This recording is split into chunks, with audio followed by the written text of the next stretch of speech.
On today's episode, a Facebook Live conversation with Carlo Piscitello. This is the world's toughest podcast.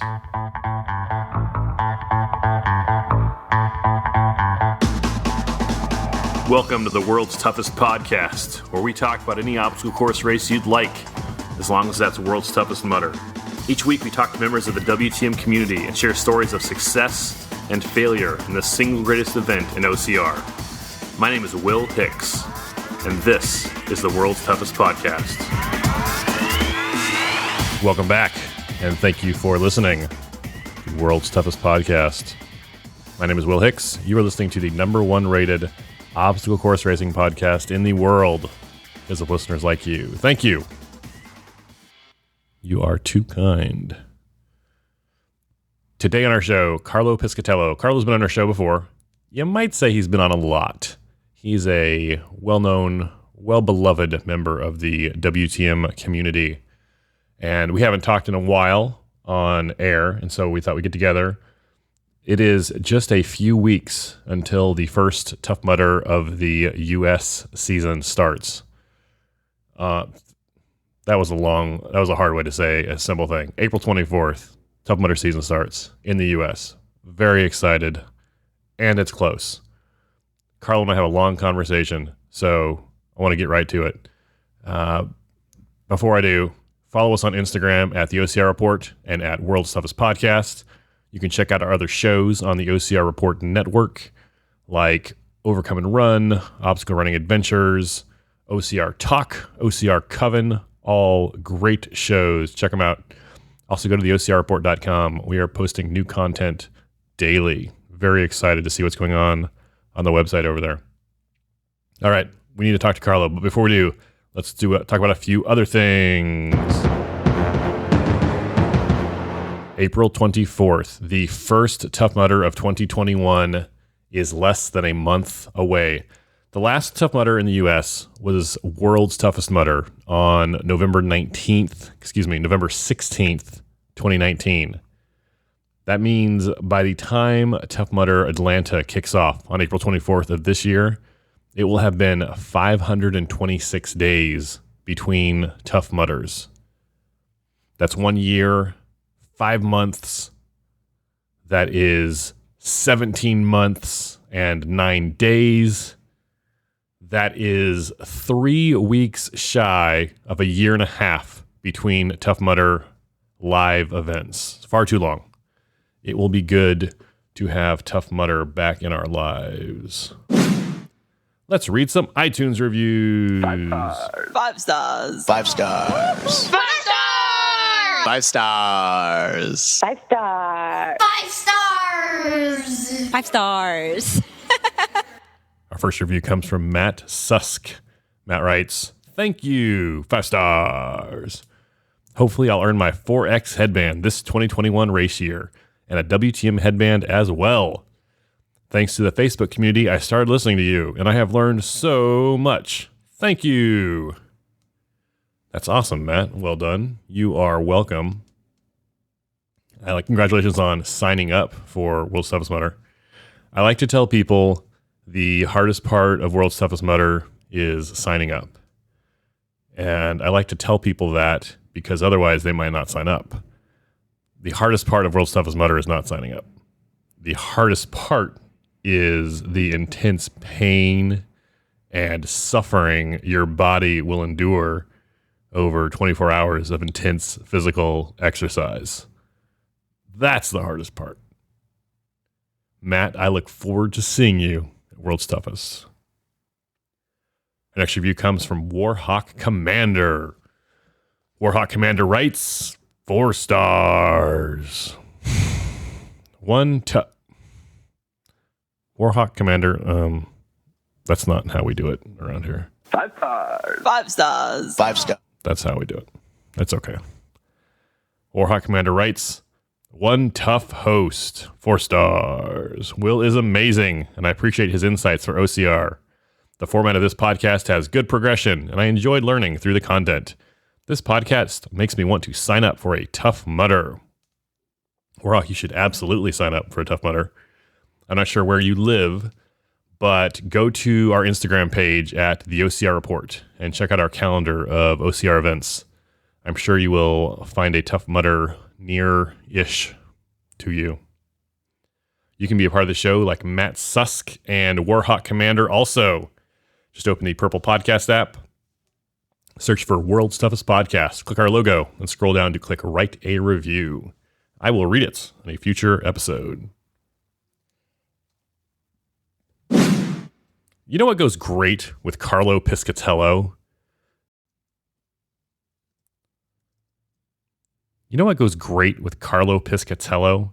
A cool, refreshing, non-alcoholic craft beer. Hey, do you want to support World's Toughest Podcast? Are you thirsty also? You should get yourself a 6-pack, or better yet, 2 6-packs for free shipping of Athletic Brewing. Athletic Brewing Company makes high-quality, flavorful, award-winning craft beer that just happens to be non-alcoholic. It's only 50 to 70 calories per can. That's barely any calories, man. Drink up. Have 2. They're small. 12 ounces. Come on.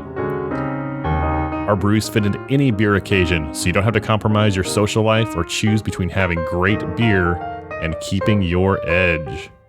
And if you use the code TOUGHEST15, you'll get 15% off your first purchase.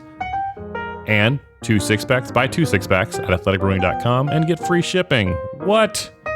There's savings all over. Athletic Brewing Company, the official non-alcoholic beer of World's Toughest Podcast. athleticbrewing.com. Check them out, guys.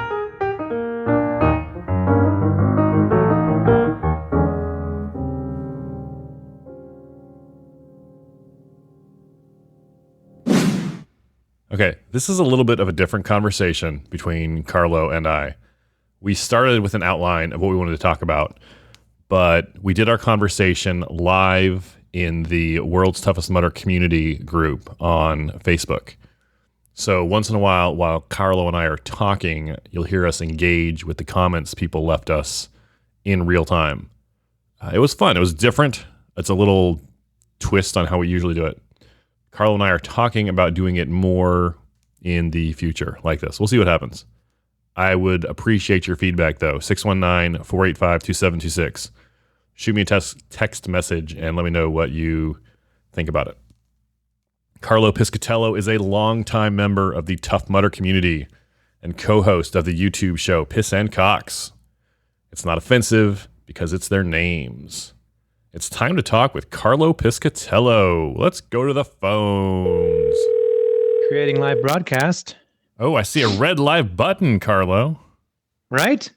Oh, Alana sees that. She says, "Where's Lola?" Oh, Amy Epson, who, by the way, I believe it's her birthday. Although in New Zealand, it might already be the next day. So happy birthday, Amy. And I hope that you're driving a really fast car somewhere and hanging out with your CrossFit dude. I know way more information about Amy Epson than I should. Oh, there's Jeff. All right. Well, an hour and 23 minutes later, Will. You know what? Nothing makes me feel older than trying to do something that the kids are doing. So, right. You and I grew up basically in the 50s, where like our parents would just like send us out to play. But then we grew up and we had to like buy our first cell phone when we were in our 20s or our 30s. And so like our age group, like this window that we're in is this like tweener group with technology. Like not you either with it or you're like my mom who has her flip phone, and then literally every time I get off a call with my mother, within 5 minutes she'll like call me back on accident. Well, I was just going through my phone and oh gosh dang it. And I'm like, yeah. So we should tell the people what we're trying to do. You and I were planning to talk. That would be great. You tell me what we're trying to do, because we were planning to talk about Tough Mudder, World's Toughest Mudder, whatever, Tough Mudder related stuff. But then we thought, hey, what if we jump in the World's Toughest Mudder community group and do it live and see if the community has anything they want to talk about, if they have questions, or there might even be some first timers in there that, hey, I'm running World's Toughest this year. I've never done it before. As long as I've got you on the phone, let me ask you about wetsuits. Let me ask you about nutrition. Not that we're the experts, but we've done it before, so we kind of know what we're talking about. And then, yeah, I'm in. Well, I'm saying we're better than some folks I see post stuff. I'm just saying. And then we'll record it, and it'll be an episode of World's Toughest Podcast. So that's kind of what I'm excited about. What we really wanted to talk about was the schedule for Tough. We can actually do some hellos real quick to like guys. John Hobson's watching. What's up, John? Amy Upson. Yeah, John is not a Padres fan. Good boy, John.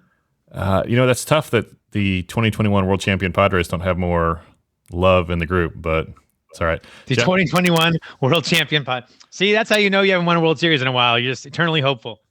The last time we won a World Series was never. So anyway, the last time we won a World Series? The Giants? Actually, 3 World Series? Well, yeah, I'm just thinking about the very last one. Although, dude, we're past 10 years for the first one, which is incredible. 2010 was that, well, not the first one, but the one that I remember, of course. Yes. But anyway. That other one will be the last one. That's not true. Jeff Madrano wanted to give us a shout out to the World's Toughest Scholarship Group. They are raising money to buy a plane ticket and race ticket for one person to run World's Toughest Mudder that couldn't necessarily afford it otherwise. So that's right. Check out that group. That's a great thing that they do. I love that. So do that. Jim Campbell is a first timer for World's Toughest. Should I pee in my wetsuit? I'm asking for the post-race dinner. There's 2 kinds of people at World's Toughest Mudder: people that pee in their wetsuit and people that lie about it.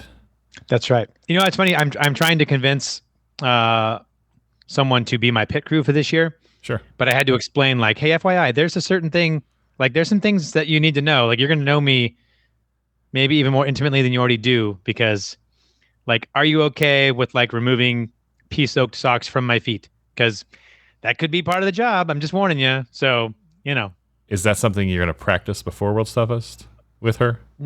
No, but you could probably put that on OnlyFans and make some money. But anyway. Hey, so there's one OnlyFans reference. What's that? You and I both have a copy of the 2021 Tough Mudder schedule. We do. Let me move my breakfast out of the way, and I can. Yeah, I am so excited about the fact that there's possibly going to be things going on. Even though I think we're at the point now where a majority of the races that have been rescheduled, like hopefully that's it. Yeah, absolutely. The ones that have been pushed, I think they've been pushed far enough back to where we should be okay. Like California races prior to the fall, I think are going to be tough, but we'll see. They've already kind of rescheduled everything in California. California is really the state where stuff's getting pushed back from, right? You don't hear about it in the Northeast, and you know why? It's because everything in the Northeast is already scheduled for the later summer months, the summer when it's warmer. But right, well, Philly wasn't. They bumped Philly, right? Philly has been bumped. I want to say all the way to 2022. Like because I don't see Philly on the 2021 schedule. Oh, that's right. They moved the event to Poconos. Yeah. That's right. There's a Pittsburgh. Yeah. Let's just start at the beginning of the year. The first Tough Mudder. So we're talking about a couple things, starting with the Tough Mudder calendar. Yep. The first event of the 2021. Wow. I brought my soundboard, Carlo. We are big time. Bring it on, buddy. Yes, but actually no. The first event. Oh goodness. The what first a deep event well of sound you have. Of the great. I've got like 4. I've got this one. And I've got this one. 5 stars. 5 stars. 5 stars. 5 stars. Anyway, I can keep going. Don't like wreck the whole. Don't blow the whole thing around the first minute. All right. This is not the first minute. The first Tough Mudder of 2021 is in Atlanta, April 24th and 25th. That's coming up in a couple weeks. Or, well, I say a couple weeks, but in about a month, actually, 4 weeks. The last time I was in Atlanta was World's Toughest Mudder 2018, the ice storm. I missed 2019 due to a surgery. What do you think about Tough Mudder in Atlanta? I tell you what, I wish I could be there because I love that venue, and I never got a chance to run it because I had this slave driver of a guy who was making me cover events for him. But so yeah, I never really got a chance to. But it's a really fun venue, and you get to go to Wakanda, which is pretty cool. I don't know if you knew that, but you get to see Tony Stark's cabin. There's a lot of great things on that course. So, and I think it's going to be a great event just because I think people are stoked just to finally get out and go do something and get a Tough Mudder under their belt. it'll be interesting to see how it all goes because they've got a whole lot of new stuff as far as how they're going to be doing the COVID, restrictions as far as the size of the launch groups. And from what I understand, they're not going to be letting people on site like too far ahead of their start time because they don't want people just mingling around, So I think it'll kind of be a cool little trial by fire to see how their COVID protocol works out. It's always fun to be at the first Tough Mudder of the year, like in a regular year, right? Usually it's in Southern California. Right. Maybe it's New Orleans. Right. But just the first one back after maybe 3 or 4 months. Like you haven't done a Tough Mudder in 3 or 4 months. Wow, we're back on the course. This is I don't know. How long has it been since, what was the last Tough Mudder event was World's Toughest 2019, right? So as far as in-person event? Yeah. Yeah. I don't think there's, other than there was no Tough Mudder in the Middle East maybe, but as far as us in the US, it's been 16, 17 months between Tough Mudder events. Gosh, I didn't even think about that. That's right. So I think, that's why I miss it so much. There'll be some COVID related, safety protocols, but I think it'll be a great, race weekend either way. Yeah, and I think them being under the Spartan umbrella and with Spartan having a few races now, and they've probably got some ideas of, I'm sure they share, information on, what to do and what not to do. So, hopefully it goes as seamless as possible. So you mentioned the Tony Stark Wakanda. Marvel has used the property there, that venue, for several of the Marvel Cinematic Universe movies. And like Tony Stark's funeral took place on that property there. And the big battle at the end of Black Panther took place on that property there. So I've never actually seen it. I know, like, I've seen people take pictures at the cabin. I don't know where it is. I can't promise you're going to see it, but supposedly it's there. Yeah, I got pictures from 2019. I went out and found it while everyone was running around. Wait, what do you mean Tony Stark's funeral? By the way, I'm not caught up on all the Marvel movies. I'm serious. By the way, does he actually die? I don't even know. Are you serious? It's been like 3 years. What have you been doing over the last year? You couldn't watch Endgame? No, because I didn't know which ones I want. My goal was to watch them all in order, and I found some little meme online that shows you the right way to do it. And I watched Thor, and I was like, well, that's cool. And I was like, I don't want to do this, so I started building Legos instead. Yeah, I have no idea. I didn't want to watch Endgame because I missed, because Thanos showed up 2 movies prior or something, and I hadn't seen that one. So how did you know about the cabin then? Because someone told me it was Tony Stark's cabin. And I'm like, oh, okay. And I know about Thanos and the snapping of the fingers and the Infinity Glove. I mean, dude, I'm on Reddit. I know memes, but I just kind of assumed that he comes back to life or something. I don't know. I can't believe I spoiled that for you. It's been literally years, and it's not like you had nothing to do the last 17 I'm not months. mad. I'm not mad. I feel terrible. I hate it when people spoil stuff for me. All right. Want to hear something about Game of Thrones? I'm just kidding. Nobody cares. It's the second Tough Mudder of 2021 for the U.S. Good segue, thanks. Is in May in Missouri. Have you ever run Tough Mudder, Missouri? I've never been to Missouri. They have an arch. I've been over it. I've flown over it. I'm assuming it's hot and humid. That's my guess. And they have good barbecue, right? St. Louis does, absolutely. I've been to St. Louis. I've never run Tough Mudder, Missouri, so I'm not the one to ask about this one. You know what's more interesting to me? Did you go to Busch Stadium while you were there? No, I was a kid. I was 13, driving, road trip with my parents. We drove under the arch just to, It's kind of weird. Fair enough. The big thing St. Louis is known for is the arch, right? But it's literally just yep, that's an arch. Yeah. You go, wow. It's like it's kind of like not the same, but the Eiffel Tower. It's just a tower. It's just there. Although the Eiffel Tower is beautiful and is historically symbolic, but when the Eiffel Tower was built, it was very controversial. Some people hated it. There was one guy, he said, I have breakfast at the Eiffel Tower. I hate it. He's like, I have breakfast there every morning. I have my office there at the Eiffel Tower so that when I look out from my office window, I don't have to see it. Anyway. What? But it became beloved. You guys got some anger management. Yeah. Anyway. Okay. Let's talk about June. I've never seen the Eiffel Tower in person, so someday. June is the 2 Tough Mudders in June. In Michigan, the 12th and 13th, and in Boston, the 19th and 20th. Yeah, I always just assume that these ones are going to be humid. I'm like, that just seems hot and humid, especially Boston, right? Is it hot and humid in Boston in June? I've only been to Boston once, and it was in July, and it was miserable. Got to go to Fenway, which was great, but it was like 90% humidity, 97 degrees. Like, I don't know how people live in those conditions. Yeah, I grew up as this is nothing to do with anything. I grew up as a Lakers fan in Southern California, and so we just don't like Boston just on principle.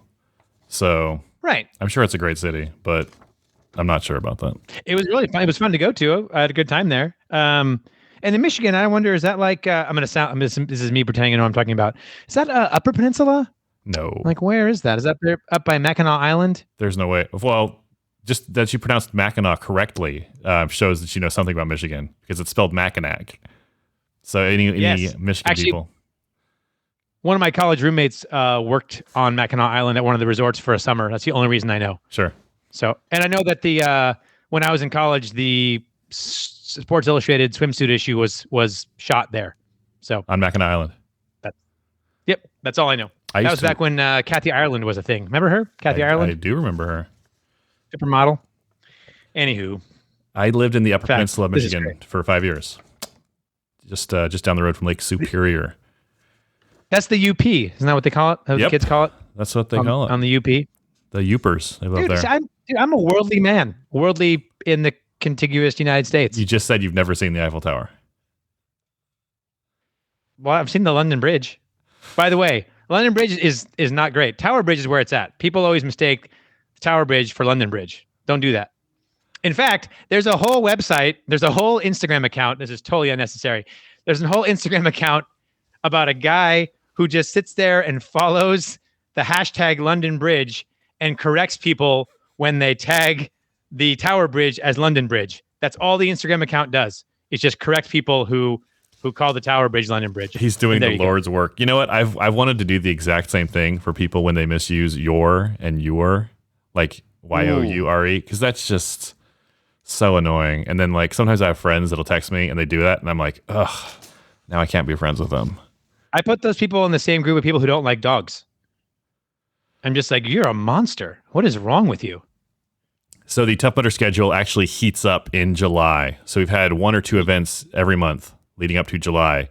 Let me read you the schedule for July. July 3rd and 4th, Scotland. 10th and 11th, Twin Cities. 16th, 17th, Manchester, UK. 17th, 18th, London West. 17th, 18th, Poconos. 17th, 18th, toughest Poconos. 24, 25, Colorado. July 31st, August 1st, Indiana. July 31st, August 1st, Yorkshire, UK. Okay. You mentioned Colorado. So my first question, what do you think about that schedule in July? Well, my first question is, Manchester's on the 16th, 17th, so it's on a Friday, Saturday? They have this thing. No, that's correct. That's all these dates that we're reading are, I have them, I checked them all this morning. They're all still current. They're all still scheduled to go on as, on these dates. So the UK has been doing this thing for a while, and I don't know what they call it, like Tough Mudder City, something like that. But it's basically, do you remember when Tough Mudder kind of tried to do a mudless Tough Mudder in New York like 7 years ago? Yeah, it's an urban mudder or something like that. So Tough Mudder UK has kind of pulled that off. They do it in the middle of London, and people finish work on Friday night. They jump on the tube, run down to whatever the local park is where they're having the event, and they have like a 5K with Tough Mudder obstacles, no mud, no ice water. I don't think there's any electricity. Okay. But they're like going over walls, and they're going under barbed wire, that kind of stuff. Yeah. I was unaware. And so it's a Friday night, and then they keep the stuff set up and they do it again on Saturday. But for some reason it flies, it works in the UK. We haven't been able to figure it out over here. But that's what's going on. That's what's going on that weekend in the UK. Okay. Well, great. And then so London West is that weekend. And of course Poconos is the first as far as the endurance series, as they call it, right? The first race in the Tough Mudder endurance series. That's toughest East, which was going to be Philly, and then got relocated to the Poconos, which evidently is like the someone told me it's like the honeymoon capital of the United States, something like that, or it's very popular for honeymoons. The Poconos? I didn't know. Yeah, I thought that was like Niagara Falls area, but so you know what, we haven't really talked about it. That's interesting. The Tough Mudder endurance series, Tough Mudder's they've kind of combined. We've always had the world's toughest, and not always, but for a while now, toughest Mudder. But they're putting them together, calling it the endurance series, kind of marketing it as a package. But it also actually starts not with toughest, but with tougher Mudder. So, and that's as far as we know, every weekend is going to have a tougher, just like, in 2019, 2018, the first heat on Saturday, tougher mudder, and then 3 toughest mudders. You can pick one, actually 4, counting the UK, and then world's toughest mudder in November. I love toughest mudder. It's a fun, like it's like all the worst parts of world's toughest mudder, but your body's not so beat up the next day. You can kind of resume your life pretty quick afterwards. I know. I need to pick one and do one this year. I haven't done one since I think 2017, and because then I started doing stuff for you, which is great, and I love that. But yeah, I miss it. Like I got to pick one. I'll just find that whatever the flattest one is. I'll do that one. It's a lot different now with the 12 hours versus the 8 hours. Because the 8 hour, like you do a couple laps and you're like, oh, I can already see the, light at the end of the tunnel kind of thing. You start at midnight, finish at 8 a.m. You run, it's 4 a.m. You're like, okay, you know what? I can do this. Like, no big deal. But 12 hours is like, it's just a different animal there. You do 6 hours and you're only halfway done. Yep. That's how math works. That's good. Look at you. You mentioned Tough Mudder, Colorado. You like that venue. Why do you like Colorado? I do. It's just gorgeous, man. And I mean, it's a bit of if you don't fly into, was it Aspen up in the hills, which I can't afford to fly into Aspen. So if you fly into, the only bummer is if, they put the airport in Colorado, like in Kansas, pretty much. So it's like a 4-hour drive. Oh no, actually I take that back. That's right. They moved the event a couple of years ago, and it's actually not way up in the mountains like it was. Well, I guess you're always in the mountains in Colorado, but I believe they've moved the venue now, so it's not so far up. It was like a 4-hour drive from the airport, and I believe it's not that far anymore. But I was going to try to go in 2019. I couldn't go last minute, but pretty much anywhere you go in Colorado is gorgeous, and I haven't been there in a while. So yeah, see, Haley knows it's not in Snowmass anymore. That's where actually Haley drove me back to the airport from Snowmass. Nice of Charles Hopper to call me bro. Look at Charles. You know what? By the way, I've been sitting on a really great joke for Charles, but since I'm a nice person, I'm not going to drop it. Trisha Rogers mentioned the danger after a toughest race, even at world's toughest, driving after. This is kind of a side note. The people thought like, oh, is world's toughest mudder dangerous? Like, what about the electricity? Is it dangerous? Can you get hurt? People get hurt. Right. It happens. That's why they have a medical tent. It's you have 3,000 people there. Someone's going to get hurt. But the most dangerous part of a tough mudder or an endurance tough mudder, like toughest mudder, is the drive home afterwards. Like it's scary. Like I've driven home after like to our Airbnb after world's toughest mudder, and you're just like slapping yourself for like the whole 20-30 minutes trying to just trying to get back to because you don't want to sleep. If you fall asleep at the venue, it's safer, but then you like wake up and you're in your car and you're disgusting. You just want to get home, take a shower, and go to bed for a day and a half. Yep. Anyway, if you can get a pit crew to drive it. I actually, the last time we did a toughest, the one in LA, I actually drove. The plan was, for some reason, we thought, oh yeah, we'll just run a Sunday fun day, on Sunday after the toughest. And I was like, screw that noise. We ended up sitting around at EST watching Clinton for a while. And then my goal was to drive home, like from LA to Northern California, like that morning. And I was like, well, that was stupid. And fortunately I had a buddy who lived in downtown LA. And I just drove he wasn't even home. I just drove to his place. I'm like, what's your gate code? I like went into his house, slept for like 3 hours, showered, and then went home. So that was one of the dumbest decisions I almost made.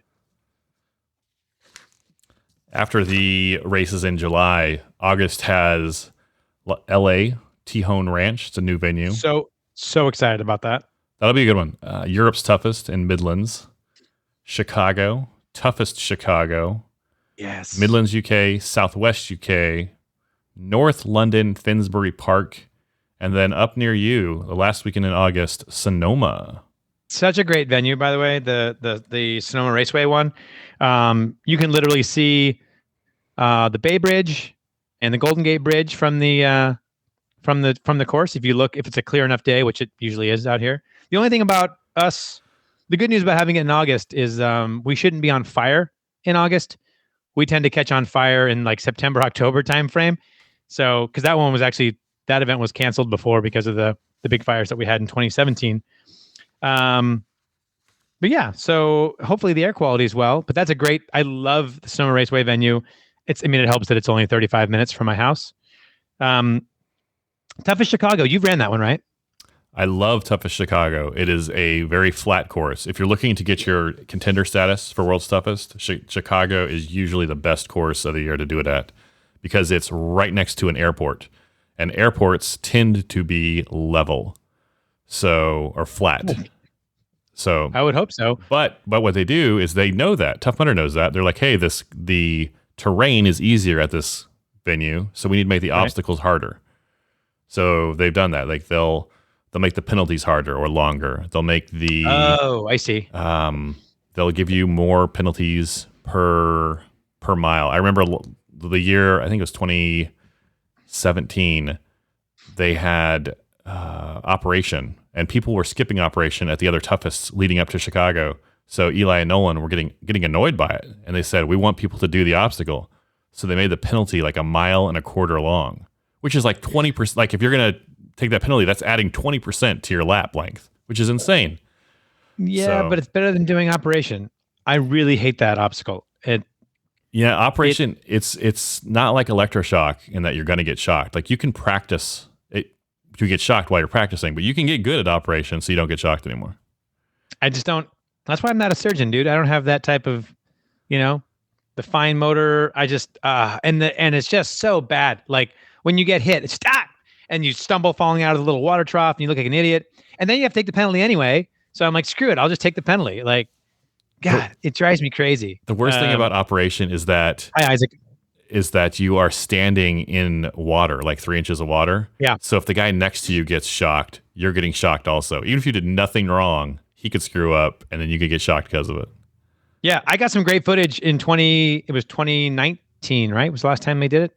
2019, of a guy that just got, it was the perfect scenario where the dude is doing it and he gets nailed and it totally locks him up and he literally trips, falls in the water, rolls out, like just the ultimate like yard sale of a crash from getting zapped because he had it on his shoulder, was trying to do the thing. And so it kind of zapped him in the ear.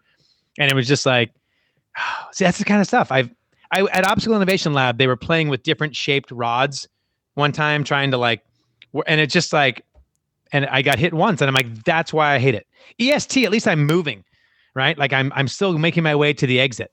That one, you're just standing there like pending doom. Like, am I going to get hit by the electricity? God, son of a... Okay, rank the electrical obstacles from your least favorite from best to worst. Okay. So here's there's Electroshock. There is Operation. There is Electric Eel. Electric Eel. And there is, help me with the name of the one you crawl under the straps. Someone will say that in the comments, but I know what you're talking about. It's like, I want to say it's like confinement or it's something like that. It's Entrapment. It's entrapment. Yeah. Those are the okay. Those are the four. They've added electricity to some other obstacles before, like Twinkle Toes once. My first Tough Mudder at Twinkle Toes, they had electricity along the sides, so you couldn't sit down and shimmy. Yeah. But the four main, I'm trying to think if there's any more of those other than those four main, and thank you, Trisha, the four main electrical Trisha's obstacles. coming through strong. I love Trisha's new hairstyle, by the way. I don't know if it's new, but I really like it. Anyway. You can jump in the comments too. Like, what's your least favorite electrical obstacle? Entrapment, Electroshock. So EST would easily be my favorite. First off, let me just preface. I hate all of them. Like electrified obstacles, I'm just like, nah. That's why I love when they used to do like jump the cliff or go do EST. I'm like, sweet, I'll jump the cliff all day long. I'll jump it twice. Tell me to climb back up and jump it again. I'll do it. I just don't want to do EST. But anyway, so EST would be the one I would probably be fine doing the most. Entrapment second, because Entrapment was kind of set up where you can get through Entrapment without getting hit. And it's not in water. So I'm like, okay, cool. Then Electric Eel, because being kind of you can get through without getting hit. And then of course, the Operation. Operation, because Operation is just like, I have zero confidence on Operation. So I'm just like, I know I'm going to get hit and I'm going to get so mad when I get hit because I'm just like, oh God, knew it. So I'm like flopping around like a dead hamster or something. I don't know. Everyone has different opinion on this in the comments. Let me tell you the correct ranking of those obstacles. The worst one is Electric Eel. And let me tell you why. Because an electric eel, you get shocked on the back of your legs, like that little spot, like right 180 degrees from your kneecap. You know that, like the hollow of your knee. You ever been shocked there? That hurts. Some of us that do squats have a butt that stick up higher than the back of our knees. Will yeah, but the wires hang, and also I get caught on the booty all the time. Also, the thing about electric eel is that you can only go as fast as the person in front of you. It's like going through one of those tubes. So, but if the person or going through under like Devil's Beard, if the person in front of you is slow, except instead of a net weighing you down, you're getting shocked and you can't get out of it if the person in front of you is slow or gets scared or gets frozen up. So the worst one is electric eel. The second worst one is electroshock, because you're going to get shocked. Like you were 100% going to get shocked. And when I get shocked in electroshock therapy, I feel like my elbows are going to explode. Like my elbows are like this weak spot in my body, and all the electricity flows there and it's trying to just pop out. And I feel it, like my elbows throb. You're bad at this list, by the way, just so you know. Okay, this is so like the worst list ever. The worst is electric eel. Continue Second with your is wrong electroshock. list. Third is operation. Operation is skill-based. It's kind of like very similar to the spear throw of Tough Mudder. Like it's skill-based, but you can still screw it up once in a while. If someone throws the spear at you and you get speared, that's how it's the same. Other than that, it's not. Go ahead, continue. Grant Polson wants to combine electroshock with or electric eel with Crybaby. Crybaby was like a once in a lifetime thing. I don't think they'll bring that back. Grant Paulson can jump off a real cliff. How about that? And then the one that's not so bad, entrapment. Like literally, all you have to do is commando crawl the first half, and then kind of shimmy on your tummy the second half. And I think I only got shocked by entrapment like once in 24 hours, just because my butt went up too much when I was trying to get out. So those are your correct electroshock rankings. Isaac Lachance you have Operation way too low on that list, but it's almost like we have our own separate opinions. Will, the trick to electroshock is to do it on a windy day and then walk on the other side, like on the yes. See, I'm telling you, I put my hands out in front of me like tip of a spear, and I just charge, because sometimes you go through and you don't really get like hit. You just kind of go oh, you always get hit. Yeah, but it's just. Do you remember when you like first started doing Tough Mudder and you were like maybe your second time doing an event, and you're standing at the start of it and you're looking at the electric wires hanging, and you think, if I just turn sideways, dude, I could probably fit. My very first Tough Mudder, I was a weaver. My very first Tough Mudder ever in 2011 at Squaw. I was a total weaver. And then what I learned the next couple Tough Mudders is I went through and I was getting hit, but not getting like really hit. And I thought, oh, this isn't that bad. And then I think it was like Tough Mudder Arizona in 2015 when I first got a real jolt, and I was like, that sucks. Or I think it was electric eel, where I just got nailed one time in the middle of my back. And I was like, I thought someone stepped on me. And I was like, what the heck was that? And I just shimmied the crap. I've never moved so fast in my life. So yeah. It's my very first Tough Mudder. I crawled on my belly through the mud, because I didn't want to get shocked. Right. My brother, I don't know if he was crawling or running, but he like blacked out. Like it hit him so hard it blacked him out. My sister got like one of the things around her throat once. Not like the video, not that one video you've seen, with the famous, guy, one that everyone knows. Yeah, not that bad, but bad enough. Anyway, yeah, I guess we could talk about electricity all day long, but now you got everybody talking about how operation is a skilled obstacle. I don't care. It's a skill I don't possess, so I don't like it. It's that simple. There's a rumor I heard, and you and I know people we should call and ask about it to see if it's true or not, but I want to believe it's true, that operation or electroshock on cloudy days, the electricity is not as bad because it uses some kind of solar stuff with it. Have you heard this? And I don't know if this is just like bro science, but like because there's some of the power or all the, I don't know, is solar. On a sunny day, the electricity is worse, and on a cloudy day, the electricity is not as bad. I've heard that, and I've also heard that something about the salinity of the soil makes it hotter or not. Yeah, I know. And that was actually Brady Archer who mentioned that one time, because I forget what year. It was like 2015, 2016. Was it Georgia? I don't know. I don't remember the event. Maybe it was Arizona. I don't know. I wasn't there. But there was one particular EST where anybody who was at that event, including the HQ folks, were like, that one was really hot. So, and I don't know what the confluence of events was that got it there, but it was like, yeah, people were getting crushed. Do they have a knob they can turn to like, oh, it's too hot today, or it's too stingy today, shocky today? Turn it down a little bit. Too shocky today. I'll tell you what, if they did, I'd be sneaking over there every chance I got and be like, oh, it's down to meh. That's yeah, what I'd be but if you're putting not the one running through it, if you're over there standing watching Clinton and the first timers run through it, you're not gonna. I don't know if it's a thing you can dial up or dial down. I've never really paid attention to the little control system over there. Although I'd be interested to find out. I think the solar thing, I don't know, because I mean, you still get like solar power panels still pick up stuff on cloudy days, right? What's crazy is that we have rovers on the moon, on the Mars, and we still haven't nailed down this whole solar thing on Earth. Okay. September. So where were we? We were in August. By the way, notice there's a lot of UK events in August. It's like they're like, quick, we have the 3 weeks where there's sunshine. Throw all the events into one spot. Everyone in the comments wants to talk about Crybaby. Do you remember doing Crybaby? Whatever. I love Crybaby. What was that? 2016 they had it. Yes. 6 The only time I didn't enjoy Crybaby, and I've mentioned this, I don't know, probably on various shows before, was when we were in Tahoe, and I didn't realize how bad I was chafing in my lower extremities, and I got into the water, and Brady told us after the fact that like, yeah, we were messing around with like the menthol stuff, but we had some extra citric acid and I didn't know what to do with it. So I just poured it in the water, like in the trough you get in. So when I got in the water, like everything in my nethers just lit up. And I was like that. So that I did not enjoy at all. But normally I really enjoyed that obstacle. I didn't have a problem with it. Crybaby, I only did it twice because they only had it for 1 year, and I live in Southern California, and there's usually an event in the spring and then an event in the fall. Yeah, they had it at the racetrack, the burp, burp, burp, burp, burp, burp.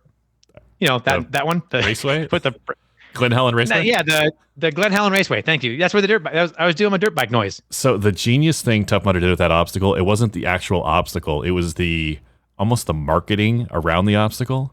They talked about gas mask, like hazardous, like this is our gas obstacle. So you were already worried about it. When you come up to it, they have like biohazard signs when you're approaching the obstacle. The volunteers that worked at the obstacle are wearing white full body hazmat suits that are. Oh, I did not see that. Oh yeah, it just as you haven't even gotten the obstacle, you're approaching the obstacle and you're freaking out. You're like, what are we doing? Like these guys are wearing gas masks. I don't know if they were masks or not. They're definitely wearing those white hazmat suits, those thin, whatever. Like they're called Tyvek suits. Thank you. And you're just your brain is already like messing with you.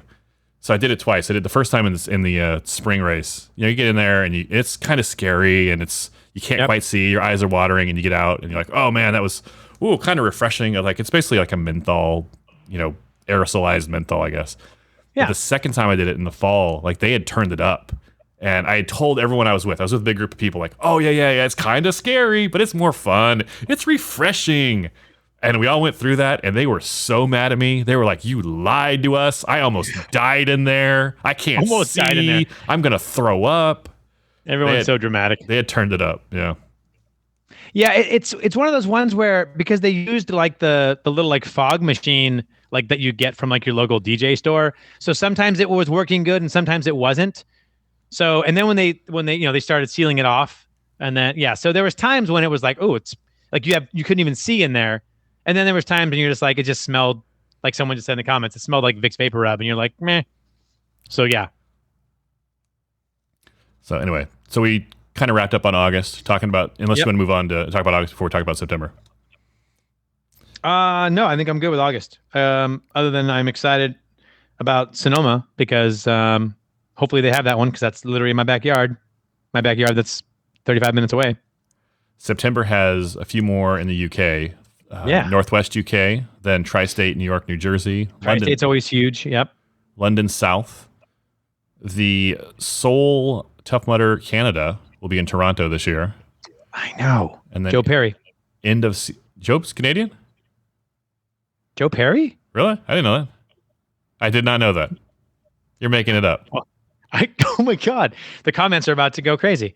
Joe Perry. Joe Perry, are is you really from Canada? 100% Is Carlo lying Canadian. to me? And then the last Wow. weekend Van Clifford. of September is Seattle and Toughest Mudder, Seattle. My biggest takeaway, I don't care what we talk about from here going forward, is that you didn't know Joe Perry was Canadian. See, here it goes. Everybody. What? He literally paints the Canadian flag on his head. He paints lots of stuff on his head. He doesn't mean he He paints, doesn't put stars and stripes on his head because he's not American. He paints the Joker on his head. It doesn't mean he's a murderer.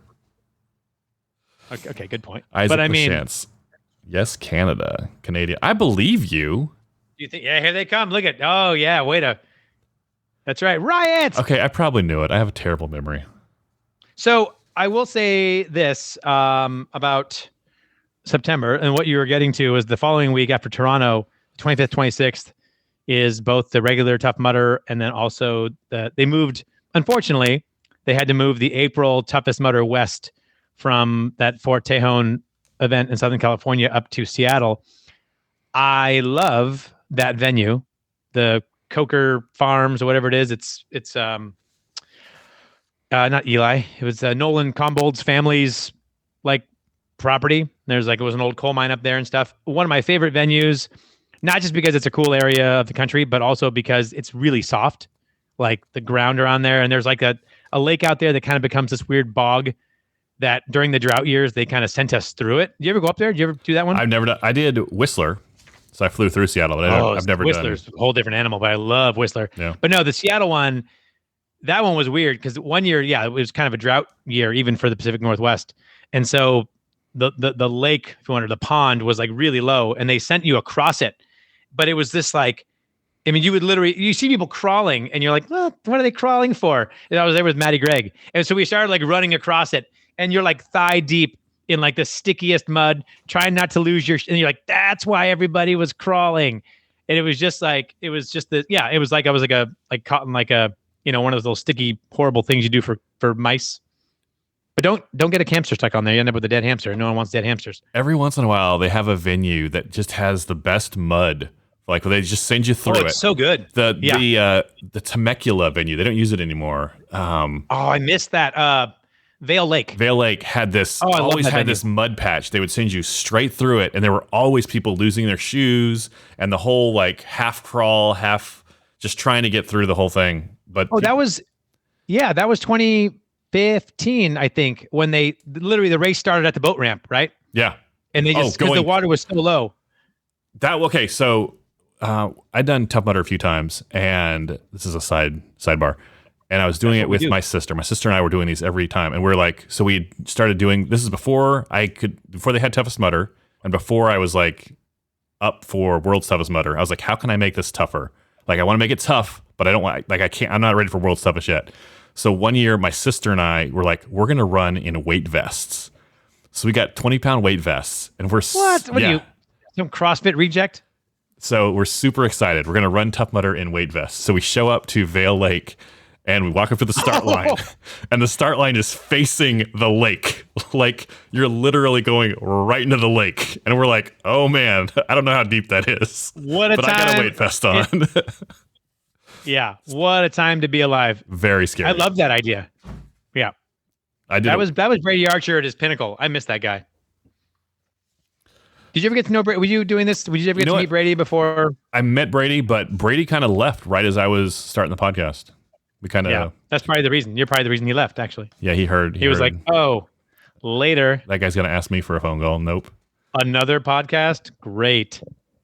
That's what I think every time you ask me to be on the show. I'm just kidding. I think at the time there were just two. What? When I started mine, there was not a ton of them. There was two, maybe three. All right. Now there's 7 too many, but that's okay. Several. But not this one. October. The last UK Tough Mudder of the year, Morden Park. I have no idea where that is. Then Pittsburgh, Washington, D.C. I know where Pittsburgh is, actually. That's in Pennsylvania. Los Angeles, Glen Helen. Okay. That's one of the ones, most of the Tough Mudders that I'll go to this year are going to be ones where there's going to be a toughest, because I'll be covering toughest for you.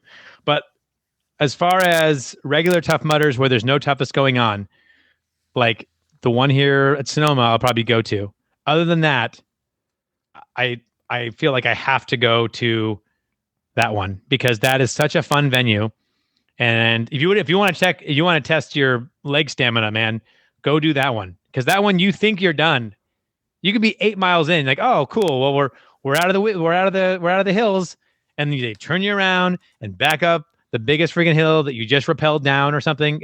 That course can be miserable, but super fun. That is I don't know. As long as it's not windy. As far as like take toughest and world's toughest out of it, I think that's the hardest venue. Just like if you want to do a hard regular Tough Mudder. Oh yeah, I would agree. Like it's just so many hills, like the whole time, and it's got those like fake not fake, but like you like, oh, there's the top, and you get there, and you're not at the top, and you're like, oh, not there's the top. There's a term for those. I don't know what they're called, but someone tell me in the comments. I can't say it on your podcast because you'd like it to be clean. There's definitely a term for that. But and it's not one of those. It's like it's hill after hill after hill, and they're not hills. They're like up down, up the entire 10 miles. You can't go up anymore. You think, okay, that's as far as we can go, and you get to the peak, and you're like, how could I not see that? You like hang a right, and there's another peak over there, and the people are like the size of ants. False summit, Haley says. Thank you, Haley. That's what I was looking for. Thank you, Haley. You can tell the Colorado people. That's what's going on. False peaks. There we go. So yeah, if you want to do one really hard Tough Mudder, LA Glen Helen is what you're looking for. I love that one. And then, oh, by the way, do you know anything about the DC venue? I didn't even realize they had them in DC, honestly. I don't. There's no way it's actually in DC though. It's got to be Virginia or right around Virginia there. Or something. Yeah. Keith Allen would know. He's in the comments. Hey, Keith Allen, what do you know about Tough Mudder, Washington DC? He wants to know if you bought me my microphone.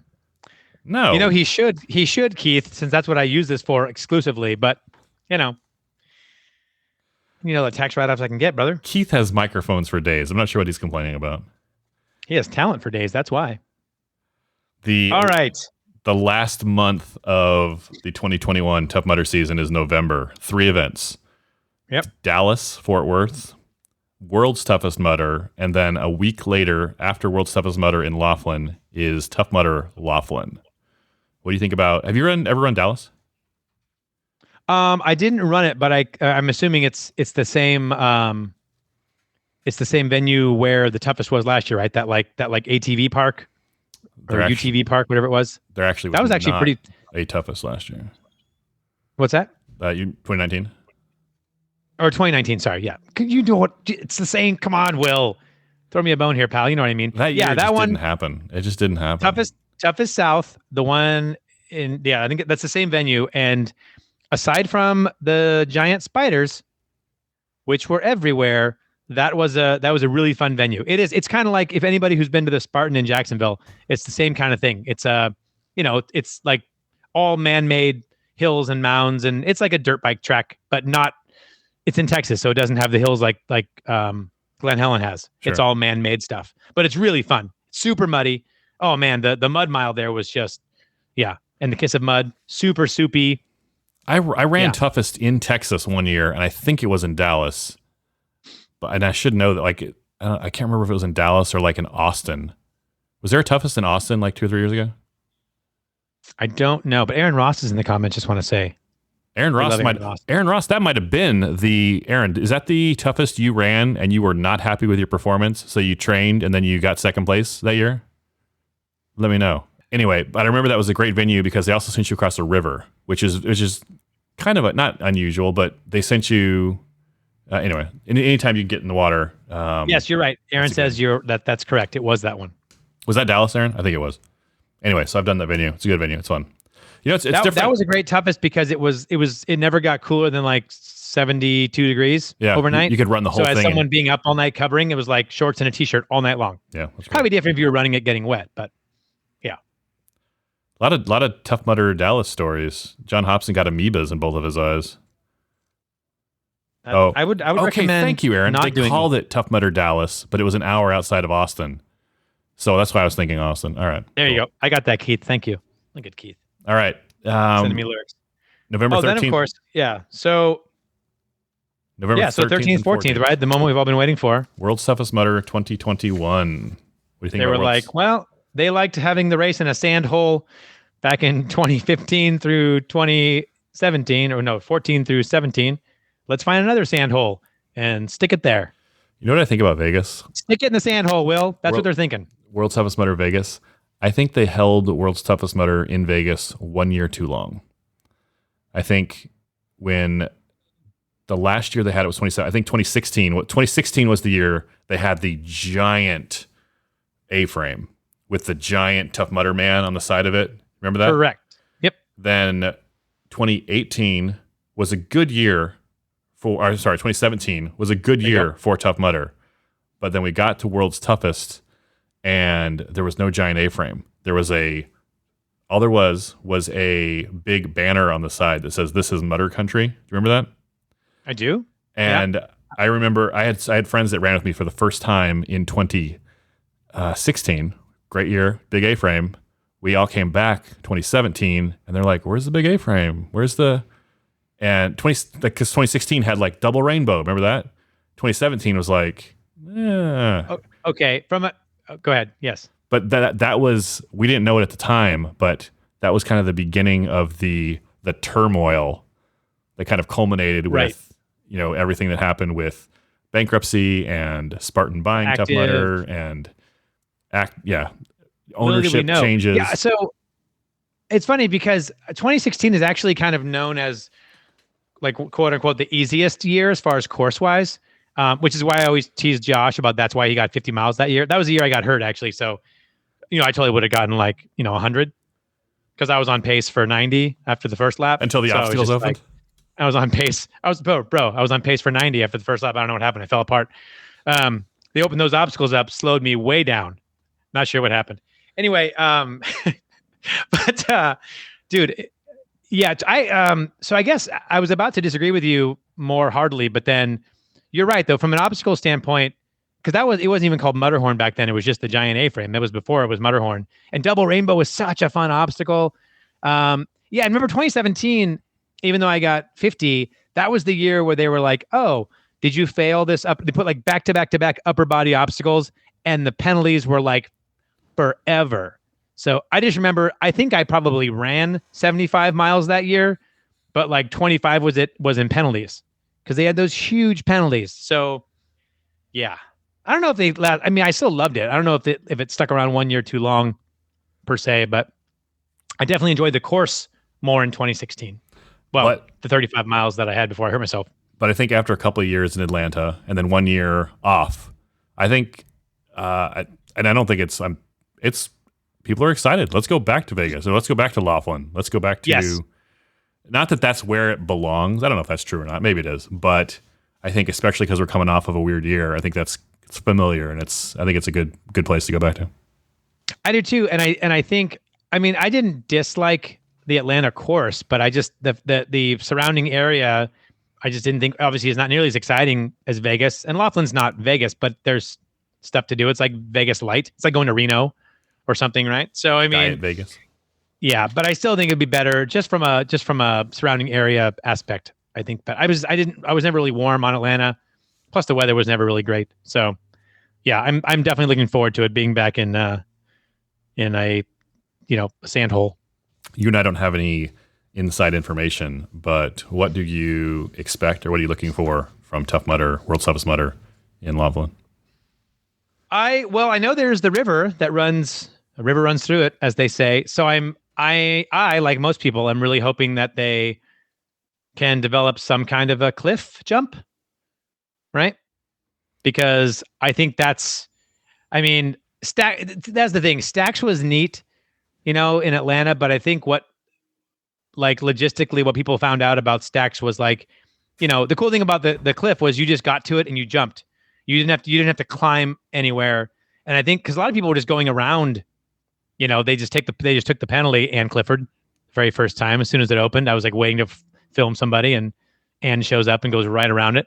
But that was on Facebook Live too, or Instagram Live. But thanks for that, Ann. Great content. But no, the Colorado River. Thank you, Dennis. But yeah, so I'm really hoping. I don't know the landscape well, but I'm really hoping that they put some kind of a cliff jump. I want that again so bad. from talking with Kyle, it sounds like, looking at what I think the venue is going to be, it looks like it's walking distance from the hotels. Almost like, that one hotel in Vegas at World Toughest Vegas. Yeah, the Westin. The Westin. But closer than that. Like there are people that stayed at the Westin where you could walk to the venue. It's maybe a quarter mile-ish. But it looks like it's even closer, like literally like the backyard of 2 or 3 different hotels in Laughlin. Oh, that'd be so great. Between that and the Airbnb market, that's going to be totally swept up, right? Actually, people are definitely, because I went looking for hotels the other night, and it's like it's already slim pickings that weekend. So people are already starting to book for sure. You know what? Seriously, because almost everybody who signed up for 2020 and didn't get to go is probably going to go to 2021. And there's a bunch of new people that are being brought in by the Tough Mudder Challenges, that are being brought in by like a virtual Toughest Mudder or the Equinox a few weeks ago. I think this is going to be this could be, like, attendance-wise, the biggest World's Toughest they've ever had. Well, I know they've got it. What did Cliff? I just saw. I'm reading the comments. What did Kyle said? They currently have it capped at like 1,000, but then they're hoping that with changes and stuff that they'll be able to open it up to more, or 1,200, like that. I know they're nearing capacity. I think they have it capped at 1,000 right now, but they're hoping they'll be able to open it up to a larger group as we get closer. Yeah. By the way, can I make a quick gripe? Speaking of Airbnb, have you looked for an Airbnb in a while? I have already bought my Airbnb for Laughlin. Have you noticed this part about Airbnbs? It'll be like, oh, quaint 3-bedroom house, $150 a night. And you go, oh, cool, $150 a night. I'll do that. Like, I'll go to Tahoe, 3 nights. Okay, that should be $450. Yep, $450. Go to checkout, $12,000. What? And it's like, oh, well, there's the $700 cleaning fee, and there's a $700 COVID fee, and then there's the $700 you probably have an animal fee. Oh, you wanted bed sheets? I'm sorry, that's $65. Like, when did they start nickel and dime you? You can't even go off the nightly rate anymore because it goes up 400% when you go to checkout. Sorry, rant over. The thing that cracks me up about Airbnb is, like, I have a team of 4 guys, 4 friends of mine that we usually run together, right? And then most of us, we'll say 3 of us bring our wives. That's 7. And then maybe one other guy is going to come. Like, we'll have like 8, 9 people, right? So I'll look. Yeah. I need a place that sleeps 10. Let's say. Okay, sleeps 10. Like, that's like an option in the slider. I need 10 sleeping accommodations, and they're like, "Great! Here's a 2-bedroom with a really big couch." Like, no, exactly. That doesn't work. Like, no. But like this floor, you can put like a mattress down and bring your own mattress. And anyway, yeah, it's difficult. It's you're like, you don't have it. Yeah. They just go, well, we have, 1,300 square feet. Think about bodies only take up so many square feet. You could totally play Jenga, just pile yourself in there. We got a Maddie Gregg appearance in the comments there. Yes. Actually, it's funny that Kevin Chow comes into the comments because we stayed, that joke about bed sheets, we actually stayed at a big house in Tahoe one year, and we all like went rolling in, and there was no bedding. And we contacted the person. They were like, "Oh yeah, well, you didn't click the thing for bedding. Bedding's like an extra $30 a night, like per set." I was like, "Who does that?" We can talk about this more on next episode of World's Toughest Airbnbs. But Keith says that's because too many people bought income properties and the market burst. Keith, if that's the case, shouldn't the prices be cheaper? Like, shouldn't it be like super easy to just buy a cheap Airbnb? I don't know. That's a good question. Anyway, okay, so something different Tough Mudder is doing this year is the week after World's Toughest Mudder is the regular Tough Mudder in Laughlin. Traditionally, the regular Tough Mudder at the World's Toughest venue has been 2 weeks before World's Toughest, so they can kind of get the bugs out. The people who run that regular Tough Mudder usually get a sneak preview, some of the World's Toughest. Like, I would drive to Vegas to run a regular Tough Mudder just to get like a sneak preview of the World's Toughest, and then drive back to anyway. But they're doing Tough Mudder Laughlin a week after World's Toughest Mudder. What do you think about that? I think actually what I think is great about that is that people are going to use the water obstacles, and that's going to be some funky water obstacles. Because it's one thing, because even at Worlds, you jump into like sewage outlet or whatever that thing was called, you know what I mean? And it's just like, oh, that water's been sitting around for 2 weeks. Like, you're going to have 24 hours of Worlds people going through that water with their piss-soaked wetsuits, right? Like, just kind of shaking themselves out a little bit. Then that water is going to sit around for 2 weeks. Then the average folk are going to go through it. That is awesome. So I think it's going to be great. I will not be there. Imagine if your first Tough Mudder was that Laughlin one. and like you're telling your friends about it afterwards, they're like, how was Tough Mudder? And like, yeah, it was great, except for when you had to go in the mud. Or except for the Arctic enema. Like, which for some reason seemed like there was an actual enema going on in there. Shaking it out of your wetsuit leg as you get out. Thank you. Terrible. That's I'm terrible. gonna go with that one for the rest of my day. That's fantastic. You know what I kind of want to do is, and I don't know if this scheduling will work out, but I would love Start to another podcast. No. No. No. Okay. Wow. I would like to go to World's Toughest Mudder, hang out in Vegas for like 4 days, recover there, and then come back and do like a kind of like the equivalent of a Sunday fun day at Laughlin. Like that Saturday. You know who's going to do that? The international guys. If the UK people are If they're allowed to travel, yeah. If the Germany people can come over, that would be super fun. Oh, I see. Anyway. So you're saying like do Worlds, right? Yep. And then split from Laughlin and go spend the week in Vegas proper, like doing the Vegas thing. Yep. Right? Riding roller coasters and come back and do the following weekend and do back to Laughlin and do the Tough Mudder? Yes. And then Sunday afternoon, get my headband, go to church, and then drive home. Yes, that's exactly what I'm sure in that order. I'm sure that's exactly what you will do. Good for you, Will. What a gentleman. Anyway, I think having it a week later, I think it's definitely cool, especially because they have Dallas the week before. You know, fun fact, Dallas was originally where World's Toughest 2020 was going to be. But they kind of lost their privilege there. And I think that would have been a fun venue. I was actually kind of excited about it because it's that course that I think is a really fun course. Mm-hmm. But we'll never know. Let me ask you this before we. I don't know if we're wrapping or what we're doing, but we'll leave the wrapping to Keith Allen.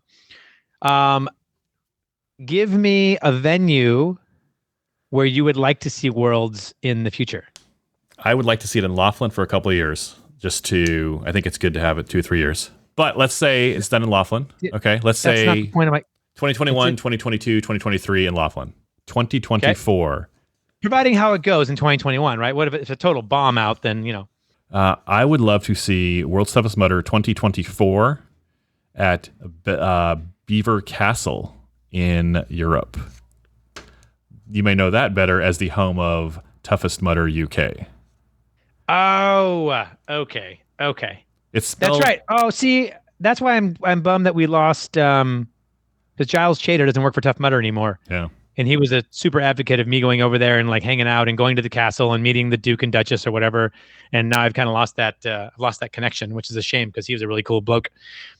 I have to call him a bloke because that's what you do, right? Because he's British. And I'd say, hello, mate. That's what I do with him and the Aussies.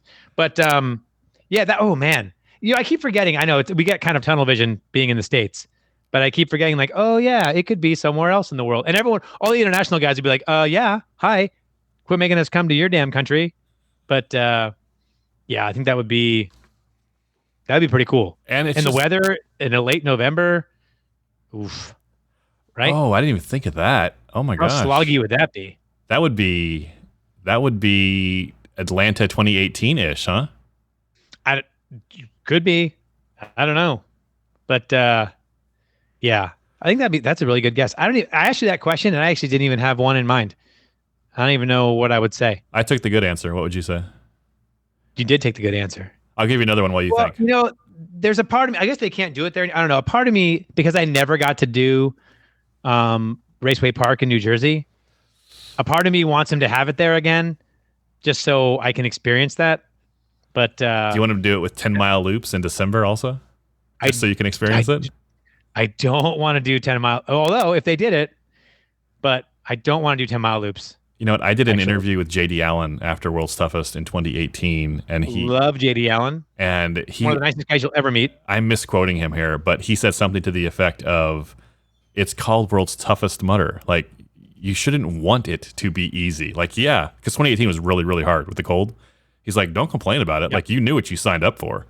So, and we talk about the community in Tough Mudder a lot. I've always said the community is the second best thing about running Tough Mudder. And the first best thing is the sweet bibs. But 90, that's got to be it. 99% of the community is awesome, right? But there's always like one stinker. And I met that one guy. It was after I'd run World's Toughest my first time, and I did terrible, but I did it. And I was, I was still kind of like, I got my headband, but I did terrible. So I was at a half marathon, a local like road race half marathon in Southern California, and I saw a guy like wearing like a bib, and I don't know who. I still don't know exactly who this guy was. Like Okay. I didn't know the community then, but I knew he was wearing a bib and he had a black headband on. I didn't have my stuff on. We're at like a road. It's a Disney half marathon. And he's wearing his World's Toughest Mudder headband and his World's Toughest Mudder bib. And so I come up to him And you're like, it's one of my brothers. I'm like, yeah, hey, same. Right. And he was Right. kind of like too cool for school for me. And I was kind of like, Really? Yeah, it was not a great experience. And I was like, it was at the time when we were like, we didn't know if it'd come back to Vegas or not. And so like, we're like, oh, is it going to go back to, remember how like for a minute, they're like, oh, is it going to go back to Raceway Park? And I was like, yeah, that makes me kind of nervous. Like I did Vegas, but I don't know about New Jersey. And he was kind of like, what's wrong with you? What? And I was like, oh man, you kind of stink, man. You harshed your gig. Anyway, you but could say. yeah, the problem was I met that guy like say at the beginning. So literally though, 99% of the people are cool. Like everyone in the comments here, more like 80%. Keith Allen's not a fan of everybody. Well, that's okay. He's not wrong. So Maddie Gregg. Dude, yeah. that was me. That was not you, Maddie Gregg. Yeah. I think I would have known you. I don't know. I don't even know. Oh my gosh, how terrible would that be if it was like Maddie or somebody we knew? Like, and they're like, oh Who yeah, was the no, that jerk? was me. That was the jerk, yeah. Because I didn't know him at the Oh. time. Maddie, it might have been you. No, it was not during the run. I'll tell you when it was. It was in the start corral, like by downtown Disney. He's at, becoming a cat person, so that's one step to becoming a jerk. Anyway, Careful. oh man, what if it was someone I knew or I know now, and they were just having a bad day? Their mom just died. Probably. You know who it was? It was Charles Hoppert. I don't know who Seriously. it was. It was Charles Hoppert. That's my guess. Anyway, it's a true story. I just don't know. Was he who kind it of was. a robust-looking redhead? I don't even remember. It was just a guy. It was Charles Hoppert. I'm going with Charles Hoppert. I'm just kidding. I love Charles sometimes. Hey, before we talk about a couple other things, Yeah. any last thoughts on the 2021 Tough Mudder schedule? No, I'm just ready to get it freaking started, man. I'm ready to travel cautiously, but yeah, I'm just ready to get it started. It's like you don't realize how much you miss it, and then now I'm like, yeah, I'm ready. Let's go. I agree with you. I am so ready for real live in-person events. I did one, like a trail race a couple weeks ago. So great to be back Dude, out. don't just say you did some trail race. You did a 50K. I did a 50K. Don't downplay it. It wasn't pretty, but I finished it. Very proud of that. But it was just Yeah, nice. It was nice to be like with people again and like at a start line and wearing a bib and messing with Yes. those stupid little not paper clips, what do they call them? Diaper pins that the whole deal. Just the whole part of like racing in person. Yep. I'm glad that we had virtual events to kind of tide us over. I'm glad we had virtual toughest and virtual world's toughest. Even the Equinox a couple weeks ago. Shout out to Grant Polson for winning that. And who won it for the women? Jules Tower winning it for the ladies. 65 miles, 55 miles. Good job, you two. I'm glad we had them. Dude, I didn't even. Yeah, Grant. I had no idea. Again, I just wasn't really following. I didn't realize that Grant won that thing. That's awesome. And we. I know you. Oh, go ahead. I don't derail you, but we have to mention the fact that the NAP Pro Team came in 4th and 5th for the women. Let's talk about that. You know what? Let's talk Tough Mudder. Let's talk Tough Mudder Equinox for the women. You literally just did that so you could do a soundbite. You jerk. No, you were the one who steered this conversation. I was just going to mention the I just want first to talk place. about the fact that two members of the NAP Pro Team came in 4th and 5th, Nikki Perry and Maxine Colby, at the Equinox, and that's pretty fantastic. We can't talk about 4th and 5th and not talk about 1st, 2nd, and 3rd. That's all I'm saying. We taled about first. We skipped over 2nd. All right. Sorry, Shout Tanya out and to Alexandria. 2nd and 3rd, Tanya Corey and Alexandria Leo Yeah. at 55 and 50 miles. So Jules won it with 55. Tanya second with 55. Alexandria with 50.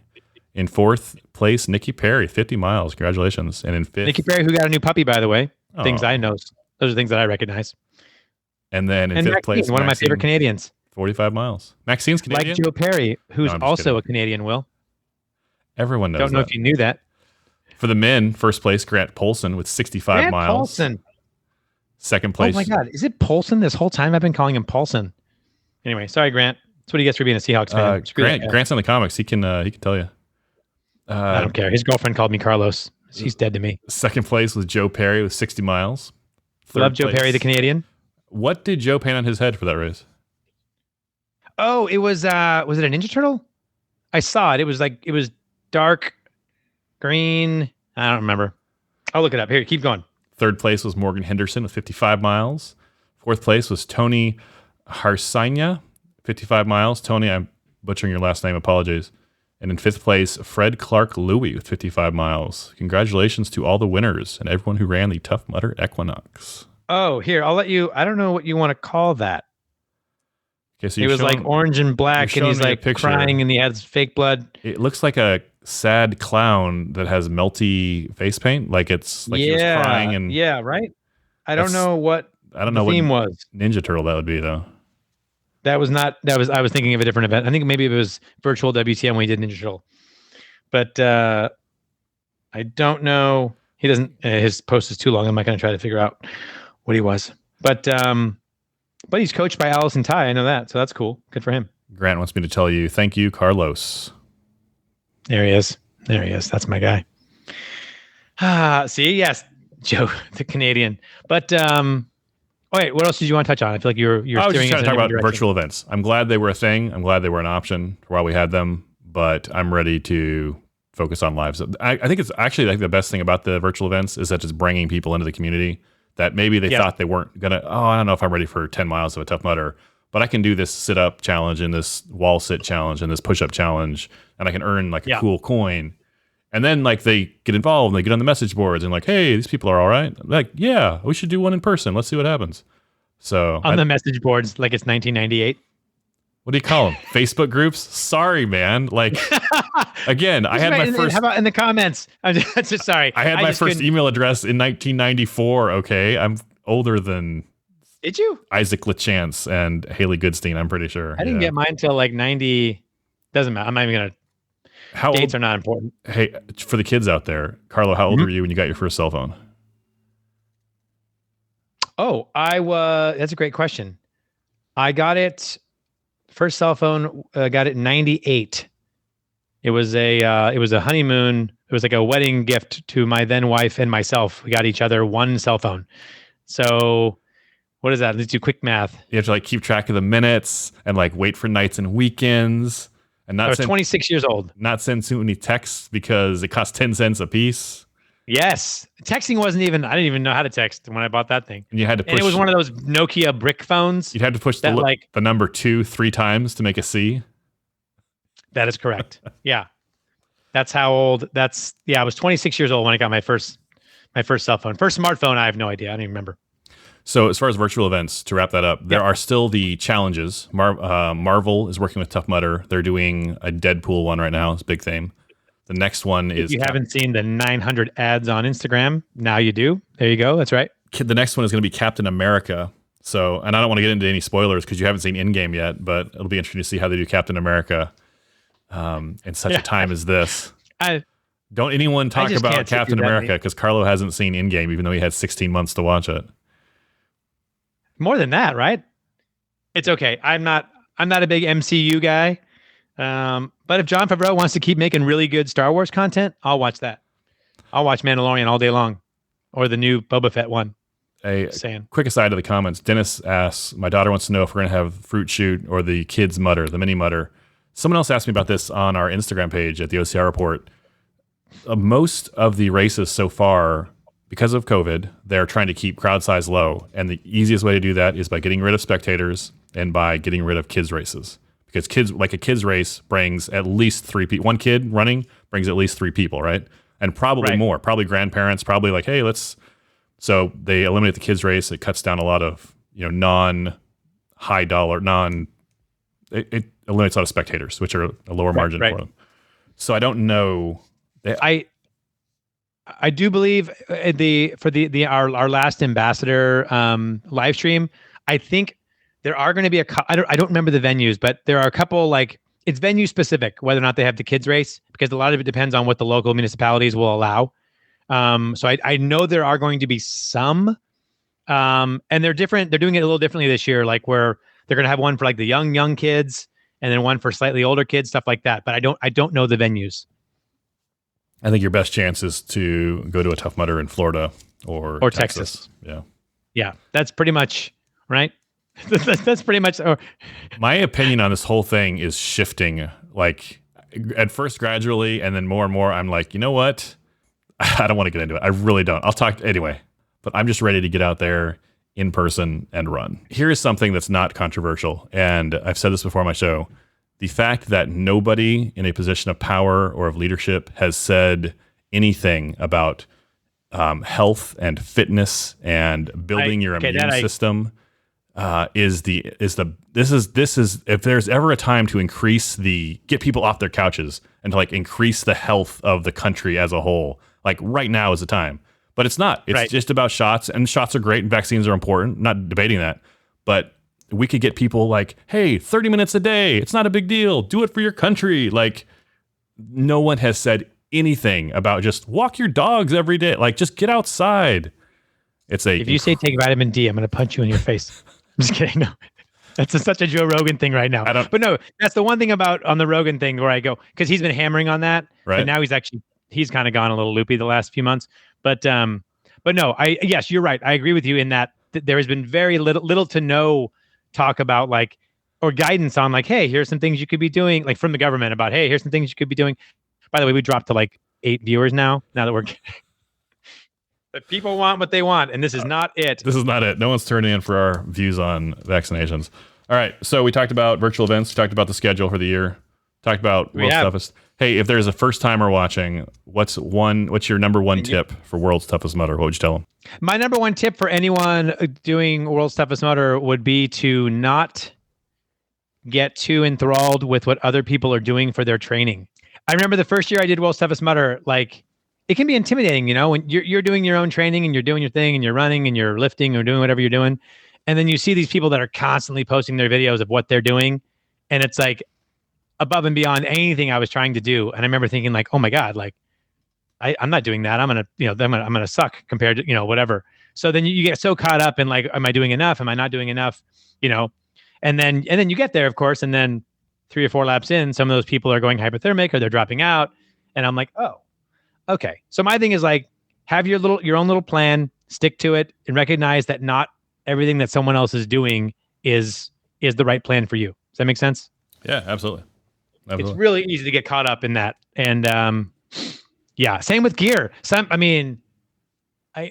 There's so many different opinions on gear, but it's like, I'm not a minimalist, but I know what I need. And some people just totally overpack with you never know. And it's like, yeah, you never know, but I don't think you're going to need 3 wetsuits or 4 pairs of shoes. You know what I mean? It's like, okay, come on. Like, yeah. How about you? I think Dennis Moss, I don't know you yet, but Dennis says his goal is 50 actually, I might know Dennis. His goal is 50 for his first Worlds. And that's very common. Everyone's goal, their first 50. And great goal. Yeah. Yeah. I want to do 50 miles. My stretch goal is 75. You'll hear that constantly from first timers. And it's not that it's a bad goal, or it's not that it's unrealistic. It's that they've never done it before. And that's you sit down and you do the math and you're like, oh wow, as long as I just keep walking, I can make 50 easy. And that's not the case. Like you have to run, you have to account for obstacle time, you have to account for pit time.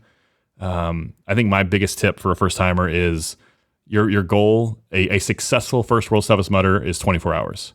Like that is a success. Yeah. Whether it's I'm not joking, whether it's 10 miles, 2 laps. Like if you can make it 24 hours and you don't leave, like maybe you're in the pit for a long time, that's fine. But you're like there, 24 hours is a start that as like your baseline goal for your first World's Toughest. And then maybe you get 25, maybe you get 50. Rhea Coble won it her first time. Okay. But I start with 24 hours as your first goal. And I think go from there. One of my fun, ridiculous things to think about is I know somebody who used to, their opinion of Worlds was when you ask them, hey, what's your goal for Worlds? They would say, I'm going to win World's Toughest Mudder. And that was literally that was like, and I'm like, well, what? But you're okay. No offense, but you're not. It's like, no, if you don't go into it with that attitude, like you're not going to do well. Like that, they were that like, and I'm like, I mean, that I guess different strokes, different folks, but I'm like, I couldn't realistically have that opinion of myself. Like I'm gonna win World's Toughest Mudder because I'm lying to myself, and I know I'm lying to myself. I don't think there's anything wrong with that goal. Like every time I talk to Trevor Psychos has won World's Toughest Mudder twice. He has won 100 miles. I want to say more than anyone else. Maybe Atkins might have him beat on total number of 100-mile finishes, but right. He's every time you talk to him, what's going to happen at World's Toughest? I'm going to run 100 miles. I'm going to run 100 miles. And he does almost every single year. He runs 100 miles, but he trains like crazy the rest of the year. So I don't know. I don't know who your guy is, but if he's running twice a week and putting up 35 to 40 miles a month, like that's not a realistic goal, right? Everyone's goal is to survive. And let's not. And again, there's a big difference between Trevor Psychos saying it and me saying it, right? And it's not that I don't have faith in my ability, but I know myself, right? And I know like I could run 100 miles eventually at World's Toughest Mudder if it was a 48-hour race, perhaps, right? But I'm not getting 100 miles because I know what 50 does to my body. I can't imagine what 100 would do. Like I can't think about running twice as fast. Are you running World's Toughest Mudder this year, or are you covering for? I am. The No, Will, I have faith. I have faith in the brand you've built and that it will support itself without me there. I'll be there and I'll be doing some pre and post for you if you'd like. But when it comes to race time, I'm going to be in the starting gate with 1,000 of my friends and family and doing my best to get a bunch of miles. What is your mileage goal for 2021? I don't have a mileage goal. Well, minimum of 50. The mileage goal is always minimum of 50. Keith Allen can attest. I had the time to do 55 back in 2017, but I was so broken. I was just like, it's not worth it. I'm not going to go out and get one more. So I stopped at like 9 a.m. because that was the year they let you stop like after 8. And I was like, cool, I got 50. The 55 would not. And to this day, I still feel fine with that decision. I don't go like, oh, I could have got 55. No, it sucked. That hurt so bad. Now, granted, I'm in much better shape than I was then. So I don't know. 60 would be nice. I'd love to be able to get 60. So we'll see. Anne says, just have everyone in front of you get injured or drop because of the cold. Then you can do well. Anne jokes, but that is how I won third place with my team in 2018. There were like 10 teams that signed up for World's Toughest 2018. We were one of them. And people just kept dropping out. Or people quit. And people stopped before the... you had to finish a lap after 8 a.m. to qualify as a finisher. And people just kept... And we were like, we can not that's stop. right. We're talking about your World's Toughest Mudder podium finish, Will Hicks? Absolutely. And I know I only talk about it like once every episode, but... at least, yeah. You know what? No shame in that game. We didn't quit. And yeah, good times. Bottom line is, you're a World's Toughest Mudder podium earner. Doesn't matter how you got there. Well, and it kind of does matter how you got there. You finished 2 spots behind Ryan Atkins and his team. That was the year Ryan Atkins narrowly beat me by 40 miles. Yeah, 35 miles. Yeah, and they stopped that was a pretty. Let's be fair though, they had a super group, right? That was him and Woodsy and Lindsay and Brian Gowitsky. Yeah, he had to get that super team together to beat us. That's why. Gowitsky was the glue to that whole thing. Actually, do you know Brian? He's a really cool dude. Do you know Gowitsky? Yeah. Yeah, he's super cool. I like him. He's really nice. I see him at all the events. In the comments, Grant Polson says, I approve of the Tanya Harding strategy. I didn't make them drop out. It was cold. They chose to. Bill's got some connections at that 5.5 mile mark, right? Once you get past Coach's little party thing, like, yeah. Here comes the knee whacking. Christine Stack has some feedback for you. Please don't design any more obstacles. Well, that's the plan. I don't know. We'll see. I don't think they're going to ask us to design obstacles anymore. But I almost feel like Devil's Taint has to be, for me at least, I feel like it has to be there.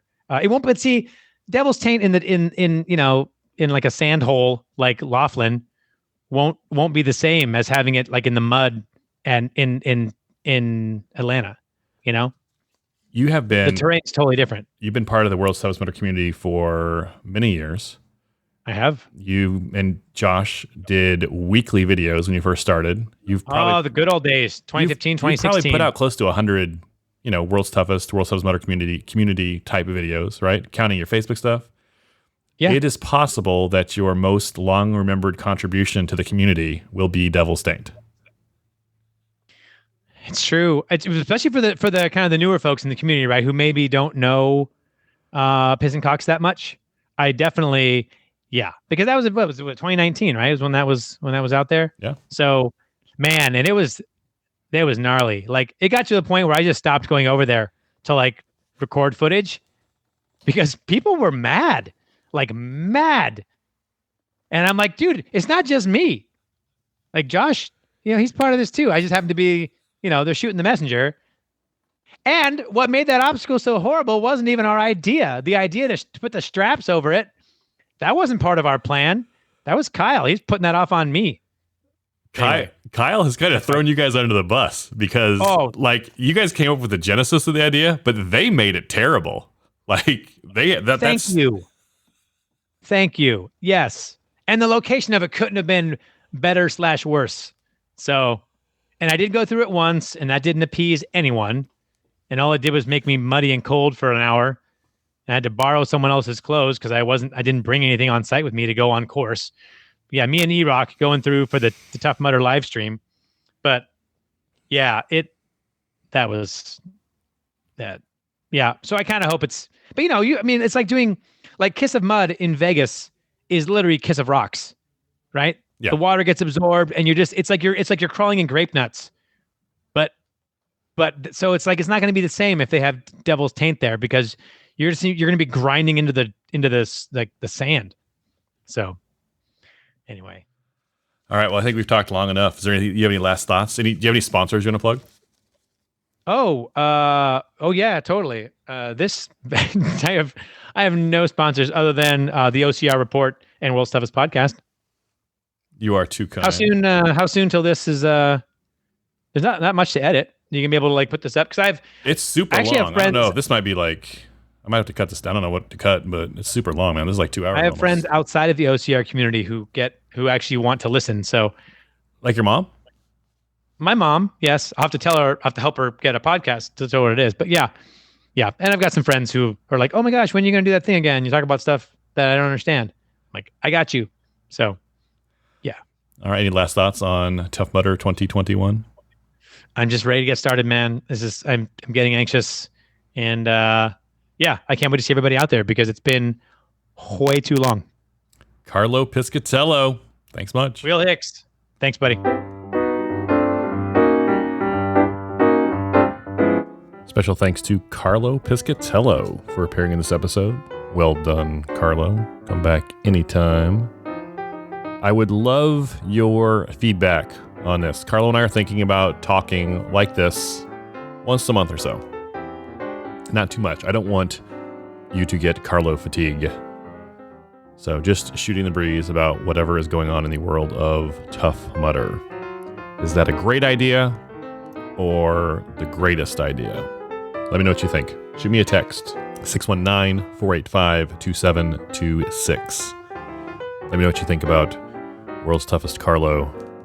Leave us a review on Apple Podcasts. I'll talk to you soon. Go spend time with someone you love.